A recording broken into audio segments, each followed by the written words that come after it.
Pittsburgh Steelers fans, what's going on? This is Jeff Hartman, senior editor of SteelCurtain.com. You can also call me George Pickens. Those that are watching live on YouTube and on Facebook.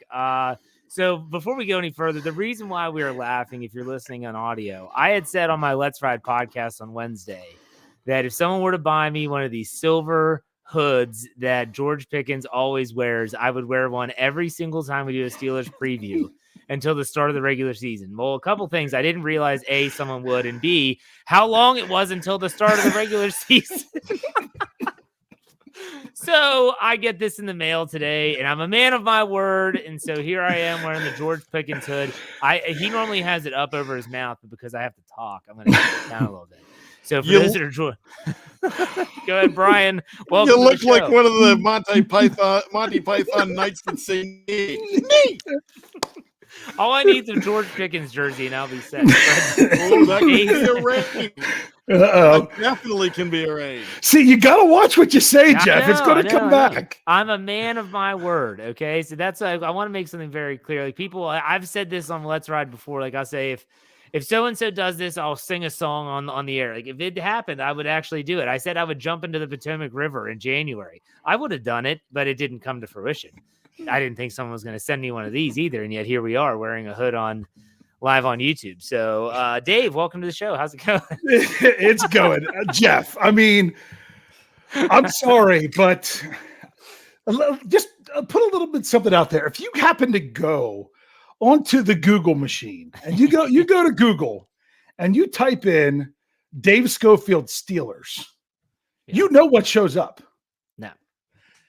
One of the first three items is a video of this really big fat guy trying to kick a football with another guy standing there wearing these ridiculously tight pants.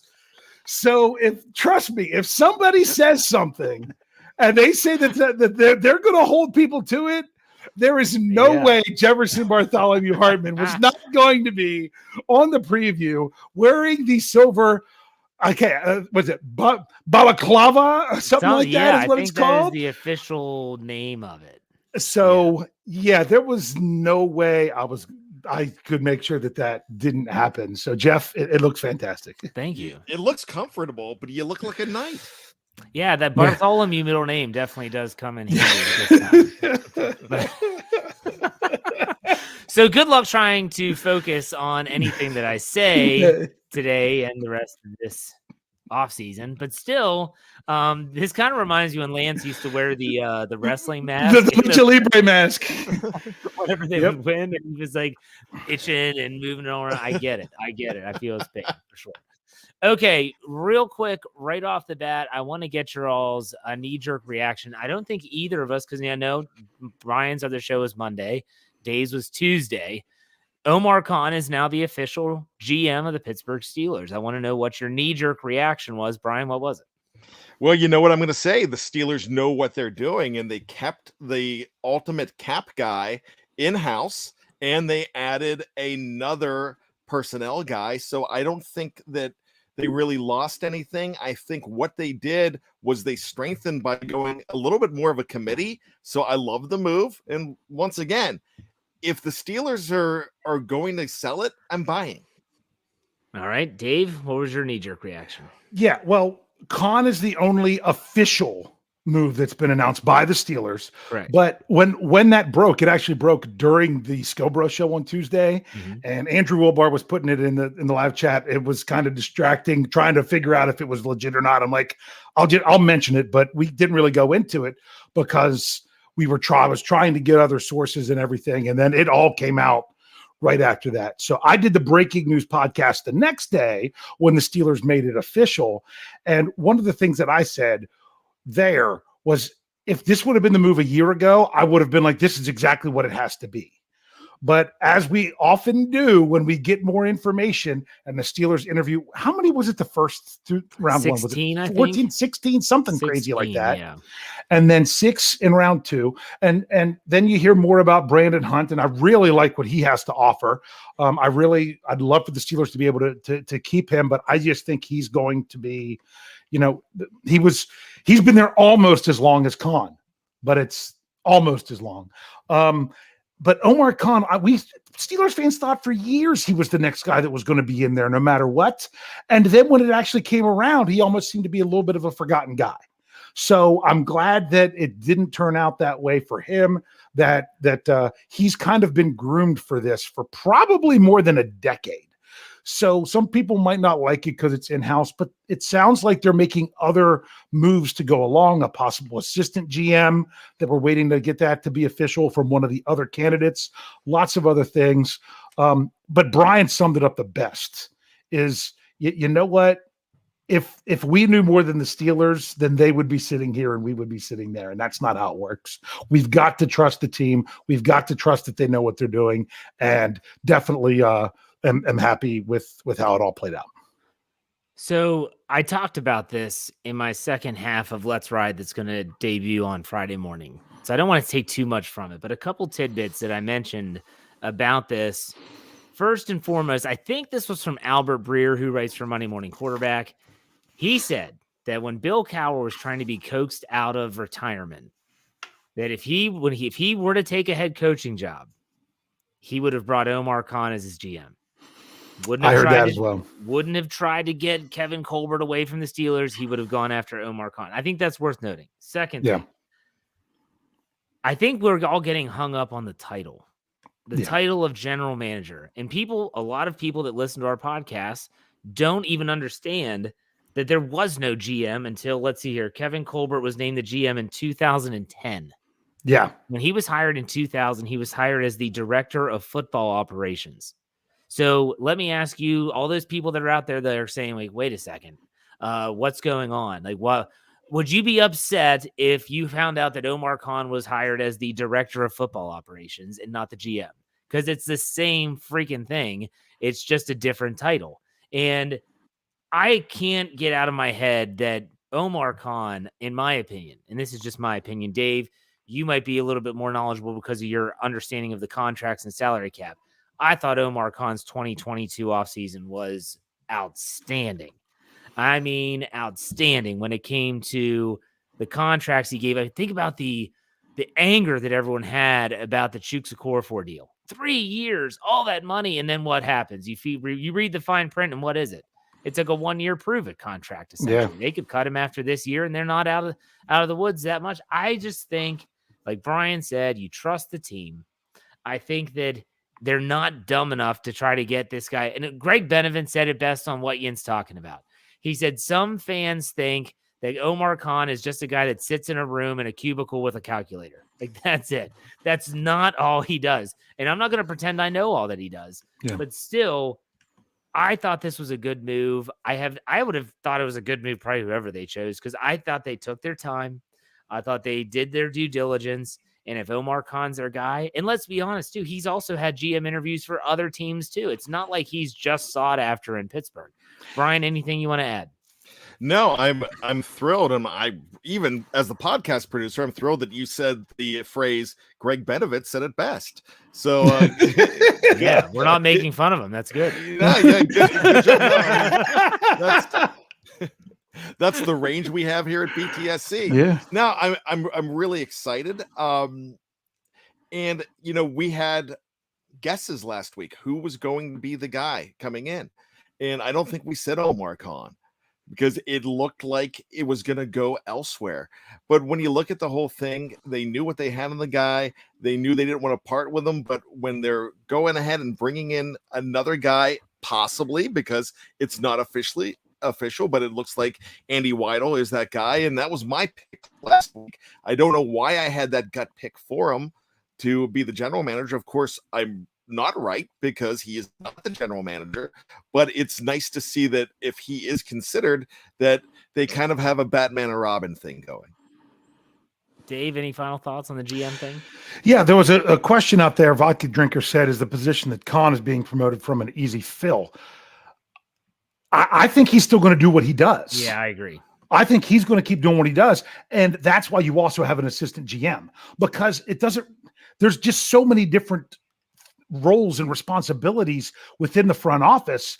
If Kevin Colbert's like, hey, I'm going to pass off contract stuff to Omar Khan, and that's his strength, then maybe he still keeps doing that. And some of the other things that Kevin Colbert did, that's what your assistant GM does. All that's really going to do is kind of your hierarchy in the room. But smart front office people, they should do it just like what the Steelers do with their players on the field, what they're always trying to do, and that is put them in a position where it plays to their strengths at all times. So you bring in people that are stronger at other things that you might not be as strong at, or if you're really strong at something, you make sure you're the one doing it. And I think that's great. With Omar Khan, I think the reason he kind of was the forgotten man for a while is because it was so much presumed he was going to be that guy. And then when you hear all these other names, you're like, well, maybe they're not sold on him. They were sold on him. And also, when you hear that he had interviews at other places, that doesn't mean that, well, other people didn't want him. They only interviewed him. For all we know, he could have been offered jobs, but he said no because he was wanting to stay in Pittsburgh and have that opportunity to be the next guy. If that's the case, regardless, congratulations. I'm happy that he's put in the time, he's put in the work, and it's paying off for him. Now we just want to make sure it all works well, that the Steelers succeed on the field. And again, like Reginald Rivers in the live chat said, did they also hire Cody White's father? That's that rumored. is a rumor. And so is the Andy Weidel thing, or Weidel, however you pronounce his last name, I'm not sure. But still, that has not been made official yet. So I want to make that very clear. Very, very clear. What's wrong, David? Every time I look at you, I just get up and laugh. So you can see a George Pickens jersey. Okay. Yeah. Get you that. I think what I need to do is he called you out for that. Who did? Jeff said all he needs is the George Pickens jersey. You're the jersey guy. What I'm going to do here is, once I paint down here in this room where I am, I'm going to put a bunch of shelving behind me. Mm-hmm. I think I need to find a mannequin head. So once the regular season starts, I can keep this displayed. There you go. That's what I need to do. Okay. Yeah. Anyways, let's talk about receivers. That's the topic of discussion for today's podcast. Will the new pass catchers give the offense the fireworks they need? You all may disagree with this, but in my opinion, the one thing that has lacked the most from the Steelers offense, and you can talk about air yards and yards per carry and overall passing numbers and all this stuff. And you can talk about the offensive line. They just never had a big play threat. They never had that big play capability. It happened from time to time. The bomb to Deontay Johnson against the Colts in 2020 comes to mind, which clinched the AFC North in a playoff spot. Dave was at my house at the time watching the game with my dad and I. But still, do you all think that, let me ask the first question, which is the one I just answered, that I think that's what they lacked. Brian, do you agree or do you disagree with that sentiment? Oh, I agree completely. I don't think it's been there. You haven't had that quick strike possibility. It just didn't seem, and I don't know whether it was the fact that it was the wide receivers or it was the waning years of Ben Roethlisberger. Yeah. All right, Dave, what do you think? Yeah, Brian hit exactly what I was going to bring up. You don't know, was it the receivers? Was it the scheme? Was it the quarterback? You have all those different things. There's so many different possibilities that why not try to fix them all? Because they have a much better understanding of what it really was, but there should really not be an excuse to not have the dynamic playmakers with it. Yes, you lost Juju Smith-Schuster. Yes, you lost James Washington. Yes, you lost Ray-Ray McCloud. They're names that were guys that got catches last year and they're not there. But now you have George Pickens and now you have Calvin Austin III. So I just think they're different types of weapons, and as long as the Steelers can use them, you got to also remember there's another factor involved here, and that is they have a new wide receivers coach as well. So there's a lot of moving pieces in this equation. I mean, you talk about the offensive line providing time. You talk about the quarterback. Clearly, we're going to talk about the quarterback, but still, let's just talk about the receivers. With the additions of my boy, George Pickens, Calvin Austin III, you want to throw in Connor Hayward. We talked about him last week, but still, I guess you could as a receiver. You can talk about Pat Freiermuth, the returning receivers, and Deontay Johnson and Chase Claypool. With the arsenal of weapons through the air, the aerial weapons, if you want to put it that way, Brian, do you think they, at least in that part of the equation, have enough? Absolutely, I think they have enough. I think that this is, I really think that they up the ante here and they raised the bar because there's guys that you didn't talk about. I'm still excited about Anthony Miller. I'm excited about Miles Boykin, and I don't think one of those guys even makes the team, possibly. Because there are a lot of players here, and you do. We mentioned Cody White's father, but Cody White, he was coming on at the end. What if he has a camp that they're like, hey, he's worth keeping around, and he ends up in there. When you look at the end of last season and you realize how many balls were going to Ray-Ray McCloud, and that was not originally that. Actually, that was not ideal. The team did not want him to be that much of a factor that late in the season. And it's not that he was a factor. He was just the guy getting the balls because there was no long game. It was all short game. And that wasn't working for this team. So they really made a difference with what they did. Yeah, sure. They lost some big names. Juju Smith-Schuster is a huge name. They lost that name, but with the scheme, with everything that's happening, they found the fact that they had a deficiency and they greatly improved it. Dave, what do you think? Well, Jeff, do you realize that you listed all those names and they sound great, and you didn't even say the player that had the second most receptions last year?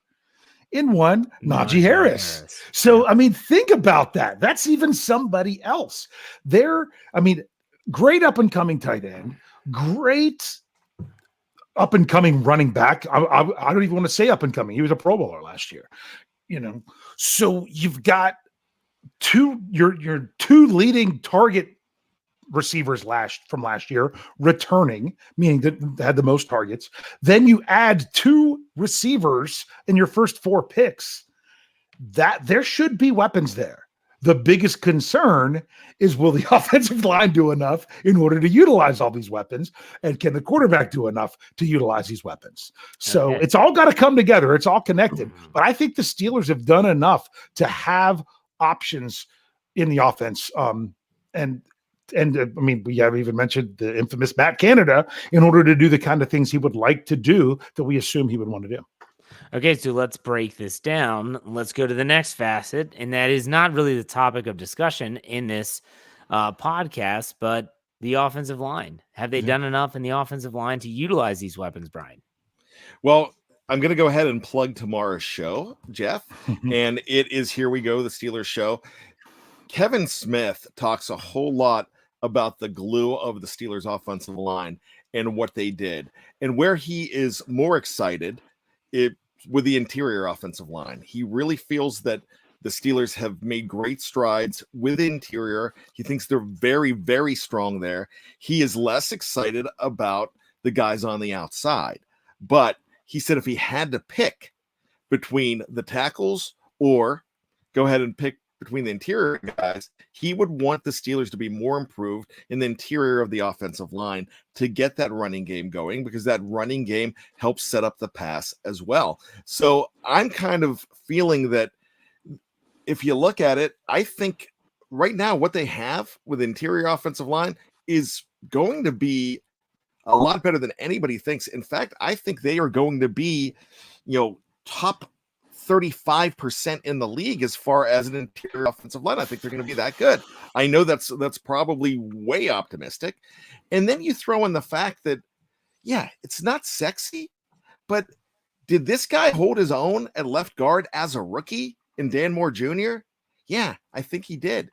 He held his own against Myles Garrett.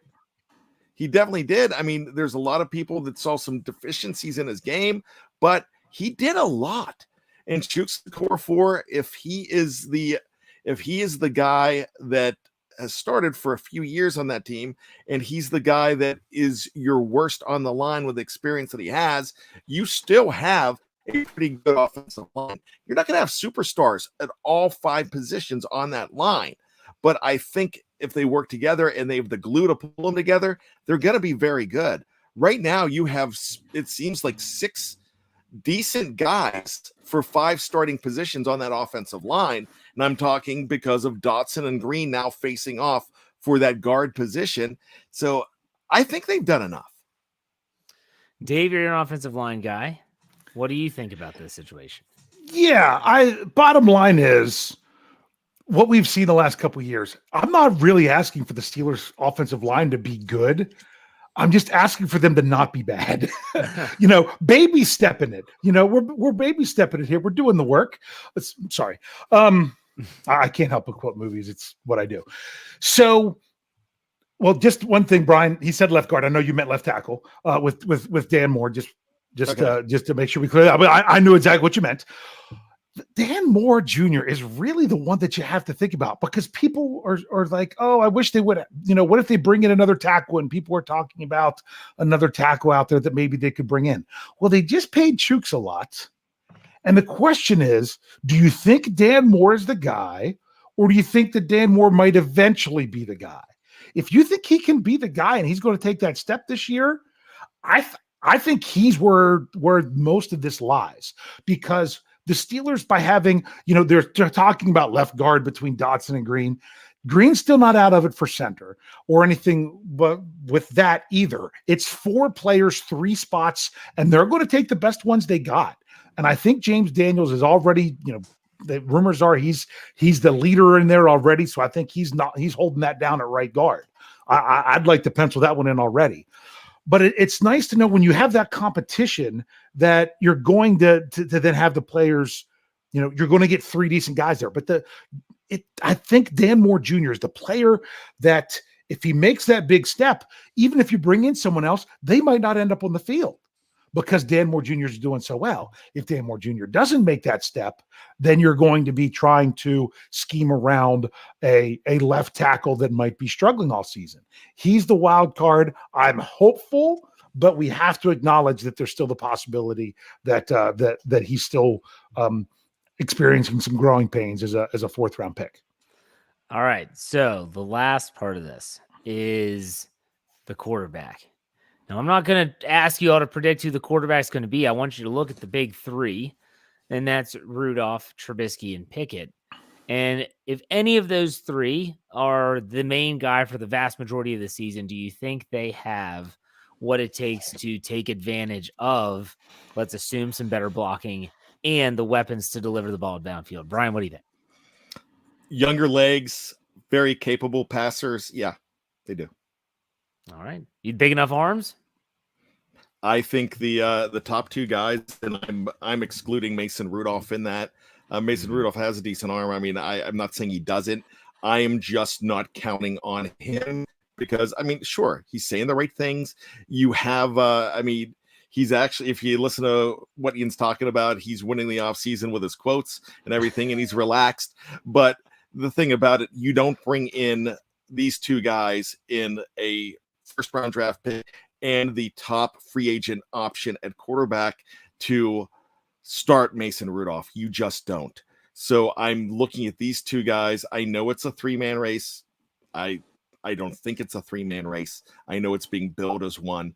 I really think those top 2 guys, either Pickett or Trubisky, they are the guys that I think they could handle this job. And right now, I think it actually needs to be Trubisky to start. All right. Dave, quarterback time. Do you think that the 3 that are going to be vying for that starting job have what it takes to take advantage of, again, the blocking and the weapons? You only need one. You only need one. Do they have that one, though, is I guess my question. That's why you have 3. That's why you have 3, because you need one to be the one. And which is that one for you? Well, then? I will be honest with you. I don't care who was here last year. I don't care who was the biggest free agent quarterback. I don't care who was the 1st round pick. Play whichever one is playing the best football. End of story. And I frankly don't care which one of those 3 it is. I just want the Steelers to put the best one out there. I love all of them. I do. They're quarterbacks for the Pittsburgh Steelers. What's not to love? If Mason Rudolph ends up playing that great, that he's the guy, that's better for the Steelers. If Mitch Trubisky is no doubt the guy that wow, now we see why he was a 2nd overall pick. That's great for the Steelers. If Kenny Pickett comes in and he's so good as a rookie that they can't not play him, that's good for the Steelers. That's what I want. I don't care which one it is. We'll get opinions on that as they take the field. I just want make sure at least one of them is playing great and play that guy. Quick sidebar. We're going to get back to the receivers in a second. Let's just say Kenny Pickett does not win the job this year. And let's say it's either the other two and they play the whole season. The only time Kenny Pickett sees the field is mop-up duty. In 2023, in your opinion, is it Kenny Pickett's job and no one else's, Brian? That it depends what kind of do you get a Pro Bowl season? Do you get a Super Bowl season out of Mitch Trubisky? Let's say it's a winning record, no playoffs, but they were in it until the end. No then Pro yeah, Bowl. Lost it on a tiebreaker. Could be. Then But that's that's not the scenario. On a tie on Sunday night in Week 18. Please don't do that. Not 6 primetime game. All right, but Brian, go ahead. What'd you say? Then it's got to be Kenny Pickett's job next year, because that's not good enough. I mean, really, if you're not making the playoffs, then you go to that next plan. Dave, do you agree with his assessment? We have not seen Kenny Pickett take one NFL snap and pass. Gosh, I know No, that, Dave. I'm just asking a hypothetical question. And that's the thing. Until we actually see, ask me this after we see at least one preseason game to then know if it's his job in 2023. If Kenny Pickett comes out there and they're like, oh my goodness, we shouldn't have made this pick. For all we know, the Steelers take another first-round pick on a quarterback next year. There is way too much to assess before we could even start to say that. My hope is that, yes, that there's no doubt that he's the guy in 2023. But there's just so many things that can happen.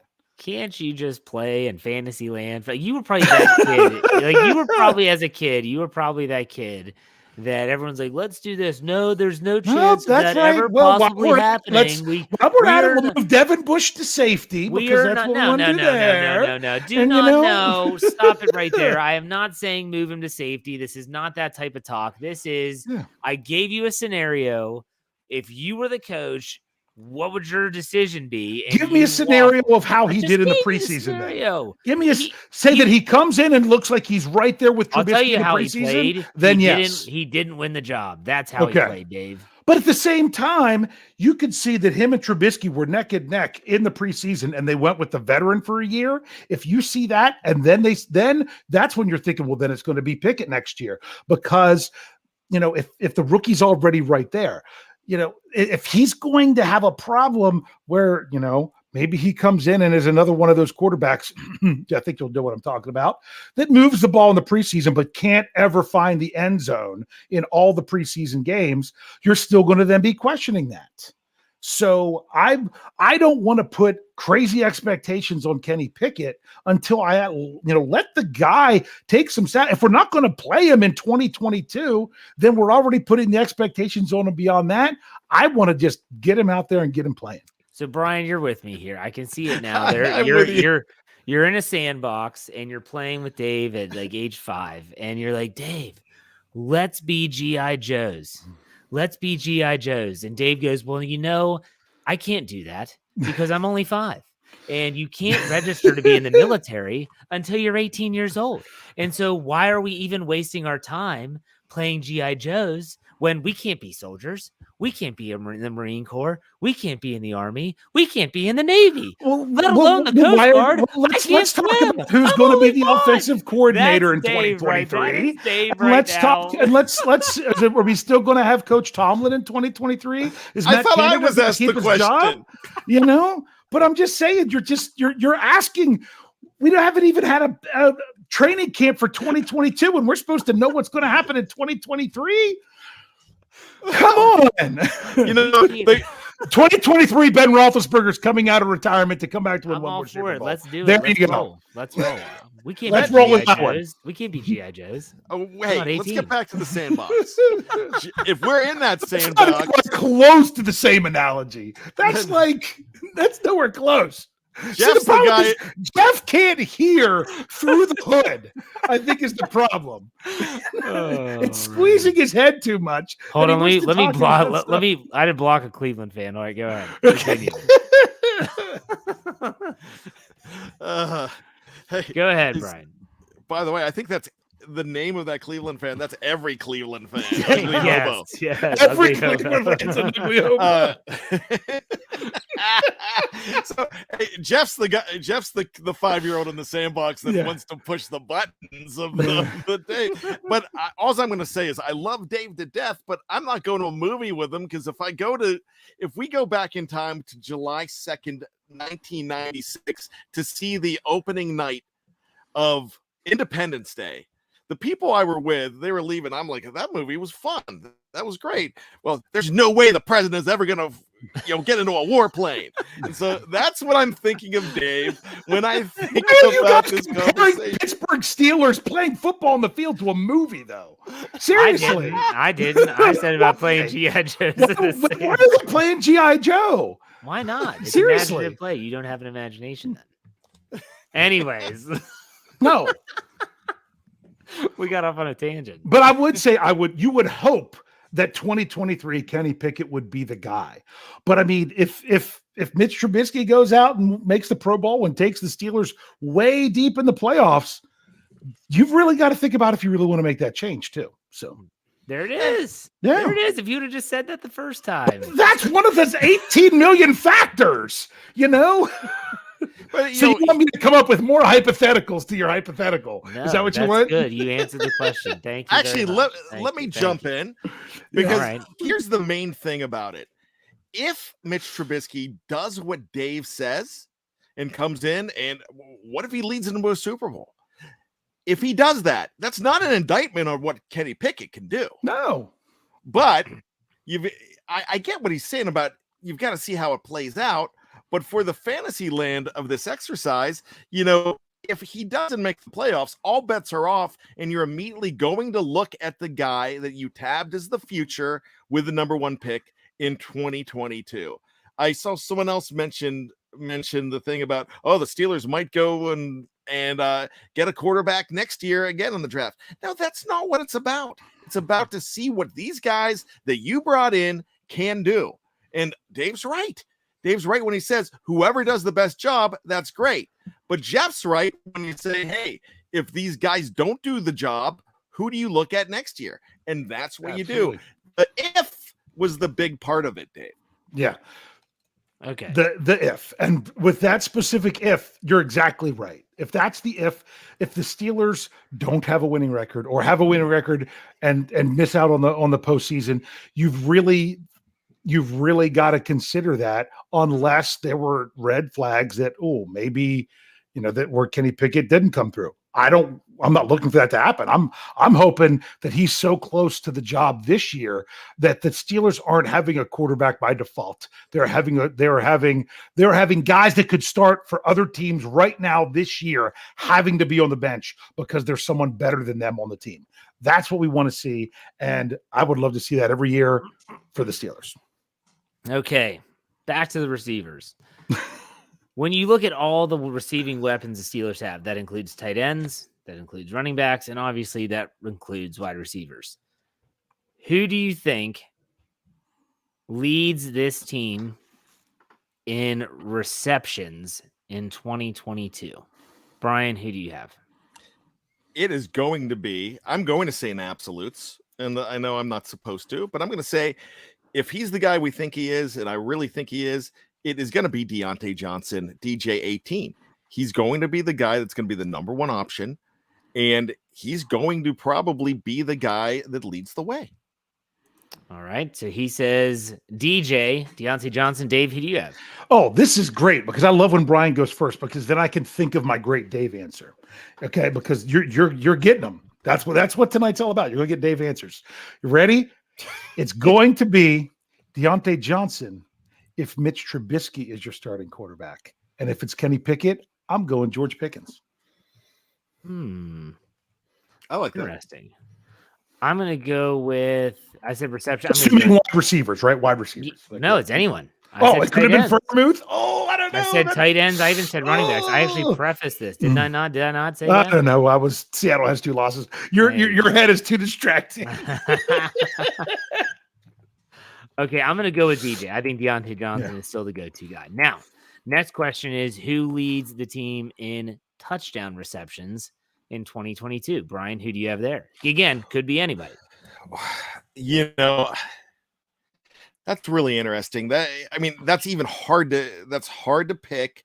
I still think I actually think it could be either Claypool or Freiermuth with a long shot, with an outside shot at George Pickens. I remember the year that a rookie named Martavis Bryant came in and caught, what did he catch? 8, Dave, or was it 6 or 8? He caught a lot as a rookie. But it was only in like 8 games, I think. Yeah, I mean, it wasn't a lot, but he caught fire because he didn't he didn't even play until week 6. So, you know, I really think that rookies have the potential to catch a lot of balls, catch a lot of touchdowns. We saw 7 out of Pat Freiermuth last year. If Pat Freiermuth is the tight end that they think that he can be, that they think he could be a Travis Kelce, they think he could be a George Kittle, then he could possibly catch double digits and break the record, you know, because he is really that. He has the possibility of being that good.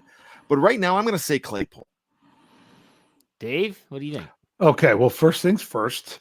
Martavis Bryant had 8 receiving touchdowns in 10 games his rookie season. And now, is there anyone left that Brian didn't talk about? No, sorry.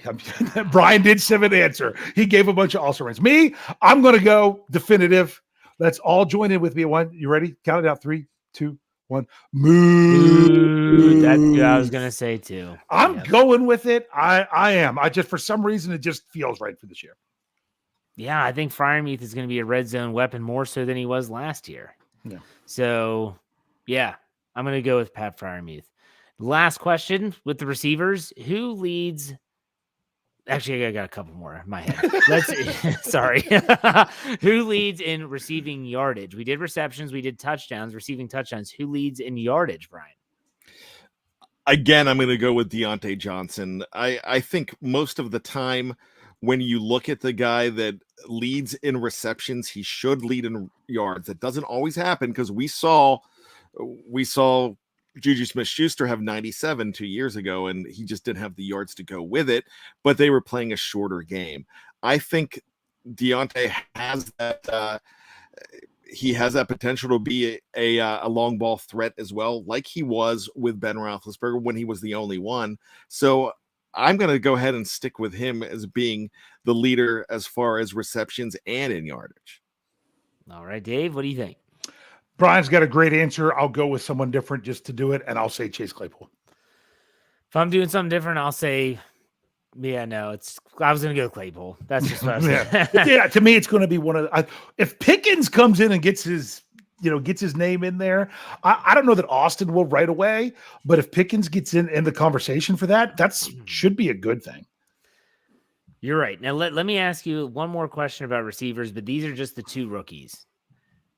Is there any category that's a receiving category, not a rushing category, that you could see Calvin Austin III being greater than George Pickens in 2022? Brian, what do you think? So I said receiving because he could do a jet sweep. I guess that could count as a pass, or he could do an end around. That's a rush. So he might have more total yardage technically if he has a big run, but I'm just thinking of receiving. Okay, it's hard for me to say he will because I think Pickens is going to have such a great rookie year. And remember, there's balls going around to that many guys. You're going to see a guy with not a lot of yards and receptions, but still be pretty good. And I'm thinking of what I'm really thinking of is Antonio Brown in 2010 as a rookie.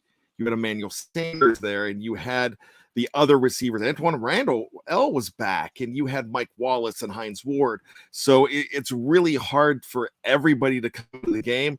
But if I'm going to go ahead and say anything, I might say yards per catch. Okay. Or Dave, yards after catch, actually. That's been a big popular one. Yeah, that popped up there. That's what I was going to say. So I'll come on. I got something different. Go ahead. But Yak, that's the easy one, I think, because I think he can, if he can get the ball and even if he's getting the ball behind the line of scrimmage and then just getting, as much yardage as he can because of that speed and shiftiness. I'm going to go a little bit outside the box. I'm going to say that he does better in catch percentage. Antonio Brown. Receptions per target. That's a good stat. That's a good stat line. I was just going to say yards after catch because of his elusiveness and his speed is what came to mind. I think the Steelers have two really good ones, though, in Calvin Austin III. There is still a part of me, and I think this is natural, that hesitates with Calvin Austin III. I want them to be able to utilize him the right way. He did not play the slot in college. Everyone says, oh, he's a perfect slot guy. Well, yeah, if you've never done it, it's not necessarily easy. So we'll see. We will see. But the Steelers offense, as we've talked about throughout the entire podcast, it should be more dynamic. And it looks like they're putting some of the pieces of the puzzle together, as Brian would say. All right. Do we have trivia for both of you? Oh, yeah. Yeah. We do. Okay. So, Brian, we'll let you go first. All right. So something that you gentlemen alluded to before, not always has the general manager title been, associated with the guy calling the shots. And, Jeff mentioned Kevin Colbert not being the official general manager until 2010, but he was still filling that role when he came in 2000. So I'm going to talk about the gentleman calling the shots as far as acting as a general manager or the VP of player personnel or what have you. How many in the history of the Pittsburgh Steelers, and we're going back to the 1930s here, and how many gentlemen have had that role since 1933? I had to look this up for something else. I already know it. I I know about what it is. I know within. So I was going to let Jeff answer first. 13. I don't know. Dave? Probably way more than But because I had to go through and list it out of these for something else, I know it's less than 10, and I'm thinking I think it's 8. If it's not 8, it's either 7 or 9.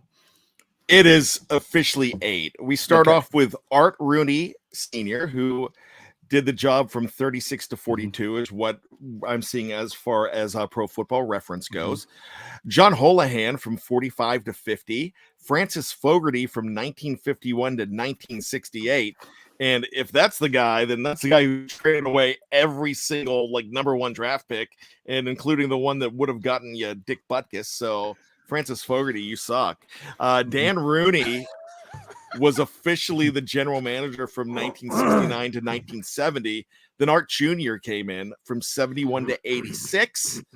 Dick Haley. Wait a second. Art Jr., didn't he get fired by Dan? Yeah.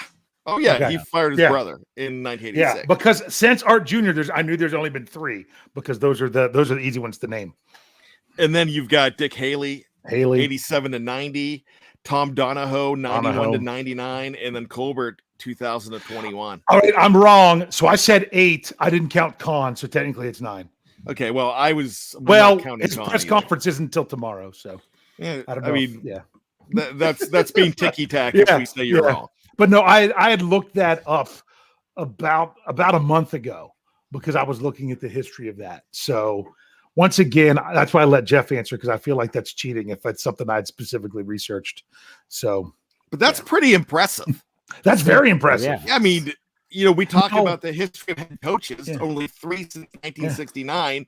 You've got 8 and now the 9th general manager since 1933. How long was Donahoe there? 90 he was years, there 91 to 99. Okay. So he was there a lot longer. Because here's what's crazy. Here's the crazy trivia thing. If you would have listed us all the names, who was the shortest one? That's what I was the name or the tenure? The tenure. That's what I wanted to ask. Dan.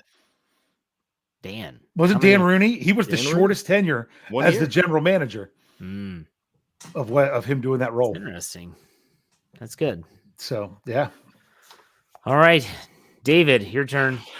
Yes. Okay. So here's what I got. We were talking wide receivers, so I decided to go back and look at all the wide receivers drafted by the Pittsburgh Steelers since the merger. I just went to the merger because Jeff doesn't know. He doesn't even know 70 stuff, so I shouldn't even ask him stuff about the 50s. But since the merger, the Steelers' 2 draft picks this year were wide receiver officially listed as wide receiver by Pro Football Reference, I have to say, because Dre Archer's in there too. They were number 78 and 79. When they picked George Pickens from Georgia, and I know, Jeff's doing his best impersonation as he can, they actually broke a tie from which college they had drafted the most players from since the merger. That Georgia, they had now drafted 4 wide receivers from Georgia. Other than George Pickens, who were the other 3? That's part 1 of the question. Fred Gibson. That is correct. Hines Ward. Yep. Are you counting Hines because he was a quarterback? No, but he was drafted as a wide receiver. All right, so there's 2.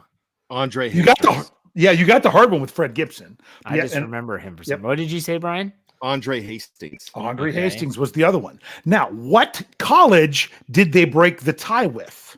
That has 3 wide receivers drafted from it since the 70s. A bunch of them with 2, but there's one of them that has 3.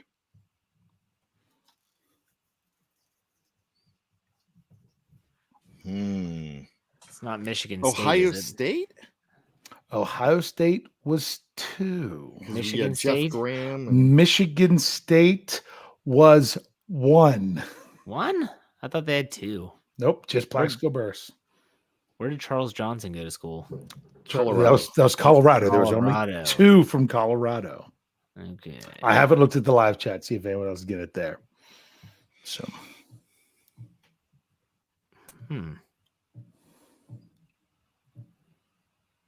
USC. USC. It is USC. And the 3 players from USC were Lynn Swan, Juju Smith-Schuster. If you can get the other one, you're doing pretty good. They were a 4th-round pick. I think I've done damn I got well him right now. Calvin Sweeney. Calvin Sweeney. There you go. Man, number 85, Calvin Sweeney. Love that guy. Very good job tonight, gentlemen. That is my trivia. I'm impressed with myself. Yes. I was impressed. I'm impressed that you got Fred Gibson. It's the hood. It's the hood. It's like the Pickens power. Pickens power. The Pickens power. I've got a lot to say about Pickens power. All right, final thoughts, Brian. Go ahead. All right, my final thoughts are actually, and I planned this since the beginning, Pickens power.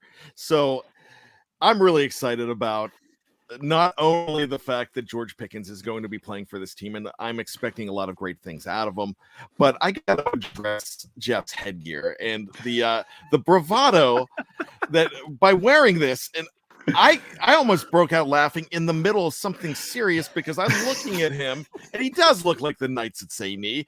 I love you, Jeff, but when you smile on that thing, you look even more ridiculous. So I'm gonna have to go ahead, and I have very little power, but as the podcast producer, I can absolve you from the bravado that you used. And I'm just saying that you do not have to wear this every show. I'm just saying you don't have to wear it.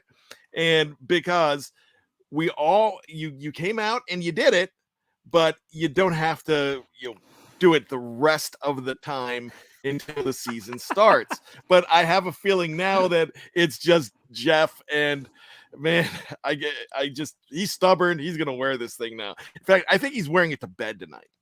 You're talking to a very hard-headed individual and a man of my word. I said I will do it. I will do it, because if I pride myself on being a man of my word, especially with Let's Ride, my podcast, which is very near and dear to me. And if I told my listeners I'm going to do something, I'm going to do it. So Dave, final thoughts. Yeah, I'm really glad Jeff did, because I was ready. I had a whole speech prepared. You didn't think I was going to do it? About how, yes, I was ready to. I was going to go in and quote from The Princess Bride of the opening line by Carol Kane's character. Not the one that says, "I'm not a witch, I'm your wife." Actually have that as a refrigerator magnet on my refrigerator. My parents had the nerve to give that to my wife. I'm like, okay. We love that movie. It's up there. first line is where she comes in screaming, "Liar, liar, liar." I was ready. I knew that was delivered at 1:34 at your house today.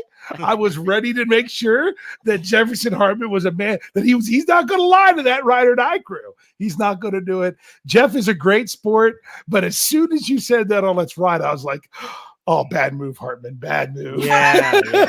Well, like I said, so like Jerry Cherryman, he must not have caught up with the Wednesday podcast on Let's Ride. And someone said that, well, they photoshopped my face over George Pickens and put it on Twitter. And I laughed hysterically and said, if someone got me that, I would wear it every single Steelers preview up until the regular season started. And like I said at the beginning of the show, I didn't think there was that much time between the two, but there's a lot of time between the two.